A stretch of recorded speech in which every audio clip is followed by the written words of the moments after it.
সকাল সকাল শ্বশুরমশাই নিয়ে চলে এসেছেন তেলাপিয়া মাছ। তোমরা দেখতে পাচ্ছ বন্ধুরা, এখানে আমি নুন হলুদ লাগিয়ে এটাকে বেশ করে আমি পরিষ্কার করে নিয়ে রেখে দিয়েছি। এরপরে আমি মশলাতে দিয়ে দেবো টমেটো, রসুন, কাঁচা লঙ্কা আর 1 চামচ সর্ষে।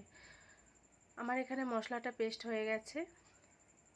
আর আমি এর মধ্যে অ্যাডও করব আলুগুলো লম্বা লম্বা করে পিস করে আমি কেটে নিয়েছি।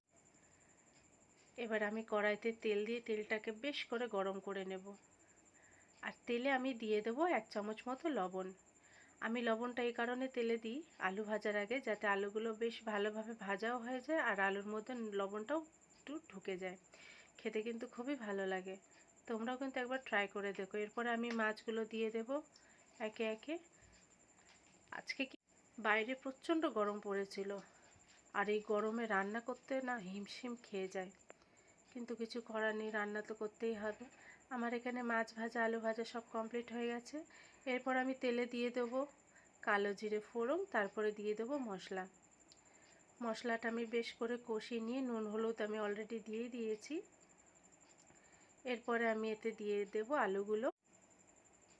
আলুগুলো বেশ করে কষিয়ে নিয়ে নাড়িয়ে চাড়িয়ে আমি হালকা 10 মিনিট একটু স্টিমে রেখে দেবো ঢেকে।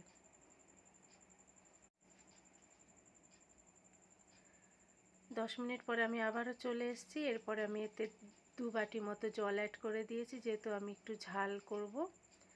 ঝালের মধ্যে একটুখানি বেশি করে একটু ঝোল করব, যেহেতু আমাদের এটা দুবেলা রান্না। আর গ্যাসটাকে কিন্তু একটু জোরে রেখে ঝোলটাকে আগে ফুটিয়ে নিতে হবে। ঝোল ফুটে গেলে আমি একে একে মাছগুলো দিয়ে দেব। বেশ এপাট ওপাট করে আমি নাড়িয়ে আবার আমি একদম গ্যাসটাকে সীমিত করে কিন্তু ঢাকা দিয়ে দেব। আমার মাছ এখানে রেডি হয়ে গেছে। আর তরকারিটা নামানোর আগেই চিনি না দিলে কিন্তু একদমই স্বাদ হবে না। আমি এখানে একটু স্বাদ মতো চিনি দিয়ে দিয়েছি। তরকারিটা একটু মিষ্টি মিষ্টি হলে খুবই ভালো লাগে। আমার এখানে রান্নাটা রেডি। সবাই একটা পারলে লাইক দিয়ে দেবেন।